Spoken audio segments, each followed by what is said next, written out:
Hello everyone, welcome to my YouTube channel. আশা করি তোমরা সকলে খুব ভালো আছো আর তোমাদের সকলের ভালোবাসায় আমরাও সকলে ভালো আছি। তো আজকে আমরা আলোচনা করব জন্মাষ্টমী 2024 26 তারিখ নাকি 27শে আগস্ট। আমরা জন্মাষ্টমী তারিখ নিয়ে রয়েছে বিভ্রান্তি। আলোচনা করব কোন তারিখে অ্যাকচুয়ালি আমরা জন্মাষ্টমী পালন করব। জন্মাষ্টমীর দিনে মথুরা শহরে কংসের কারাগারে মা দেবকীর অষ্টমতম সন্তান হিসেবে ভগবান শ্রীকৃষ্ণ জন্মগ্রহণ করেছিলেন। ভগবান শ্রীকৃষ্ণকে শ্রী বিষ্ণুর অবতার মনে করা হয়। এমনটা বিশ্বাস করা হয় যে প্রতি বছর ভাদ্রপদ মাসে কৃষ্ণপক্ষে অষ্টমী তিথিতে অর্থাৎ জন্মাষ্টমীতে শ্রীকৃষ্ণের শিশুরূপে পুজো করলে সকল দুঃখ দোষ ও দারিদ্র দূর হয়ে যায়।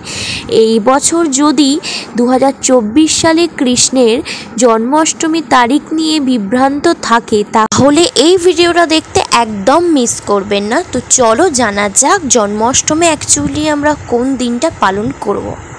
2024 সালে জন্মাষ্টমী কবে? দুদিন ধরে পড়তে চলেছে। কোন দিন পুজো করতে হবে? স্মার্ত ও গোস্বামী মতে জন্মাষ্টমী ব্রতের পূর্ণাঙ্গ সময়সূচি। কৃষ্ণ অষ্টমী তিথি শুরু হচ্ছে 26শে আগস্ট 2024, 9ই ভাদ্র 1431 সোমবার সকাল 8:36।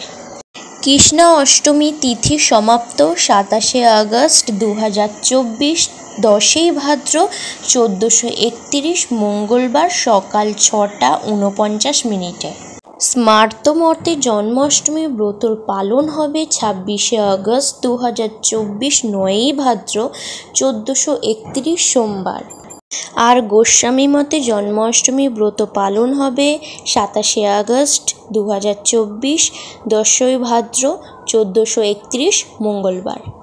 সময়সূচি আমরা আলোচনা করে নিলাম। সবাই খুব সুন্দর করে রাধা মাধবকে খুব সুন্দর করে শৃঙ্গার করিও। যাদের বাড়িতে লাড্ডু গোপাল সোনা আছে খুব সুন্দর করে সাজ ও শৃঙ্গার করিও। আর আমাদের ভগবান শ্রীকৃষ্ণের প্রিয় ফুল, প্রিয় রং, প্রিয় খাবার সবার জানা আছে। আর যাদের জানা নেই অবশ্যই জানা আছে। তো যাদের জানা নেই এর আগে আমি ভিডিও করেছিলাম, আমি ডেসক্রিপশন বক্সে লিংক দিয়ে দেবো, তারা চেক আপ করে এসো।